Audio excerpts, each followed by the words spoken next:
2024 লোকসভা ভোটে আইএসএফ 5টা আসন পেতে চলেছে। আসুন এই প্রতিবেদনের মাধ্যমে জেনে নিই। শুরু করার আগে নওশাদ সিদ্দিকী কি বলছে শুনুন। মানুষের ভালো লাগলে আইএসএফ এর ছায়া তলে আসবে, আইএসএফ হাতকে শক্ত করবে। দেখতে পাচ্ছে আইএসএফ কিভাবে লড়াই দিচ্ছে মানুষের জন্য। দেখুন, লোকসভা আমরা মানসিক প্রস্তুতি এক প্রকার নিয়ে রাখা উচিত। আমরা একাধিক সিটে প্রায় 18 থেকে 20টা মতো সিটে আমাদের বিভিন্ন জায়গায় কন্টেস্ট করবো। আমরা আলাদাভাবে অবশ্যই এই বিজেপি সরকারের বিরুদ্ধে আমরা লড়াই করব। নওশাদ সিদ্দিকী জানিয়ে দিয়েছেন 18 থেকে 20টা আসন দিতে চলেছে।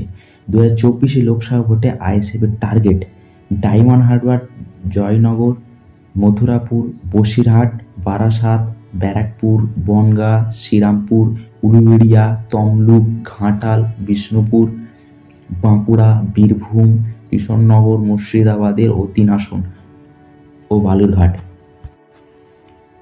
অর্থাৎ এই সব লোকসভা কেন্দ্রে আইএসএফ প্রার্থী দিলে সূত্রের খবর দারুণ একটি রেজাল্ট করবে নওশাদ সিদ্দিকীর দল আইএসএফ।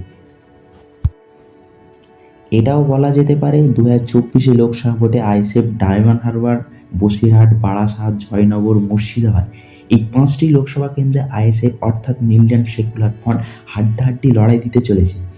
এটা পরিষ্কার এই 5টি লোকসভা কেন্দ্রে জেতার চান্স অনেকটাই বেশি আইএসএফের।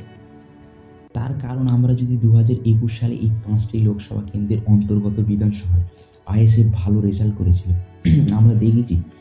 তার কারণ 2021 সালে এই 5টি লোকসভা কেন্দ্রের যে বিধানসভাগুলি আছে আইএসএফ প্রার্থী ভালো দিয়েছিল খুব, এবং ভোট পরিসংখ্যাটাও অনেকটা আইএসএফ কালেক্ট করেছিল।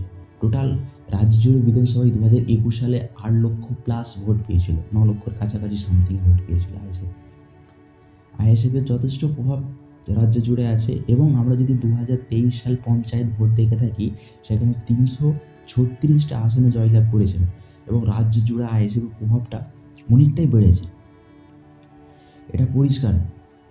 যাই হোক, সম্পূর্ণ বিষয়টা আমার নজর থাকবে, সম্পূর্ণ পলিটিক্সের দিকে নজর থাকবে। আজকের প্রতিবেদন এই পর্যন্ত। নেক্সট ভিডিও এক একটি লোকসভা কেন্দ্রিক ডাটা তুলে ধরবো পরের ভিডিওতে। ভালো থাকবে।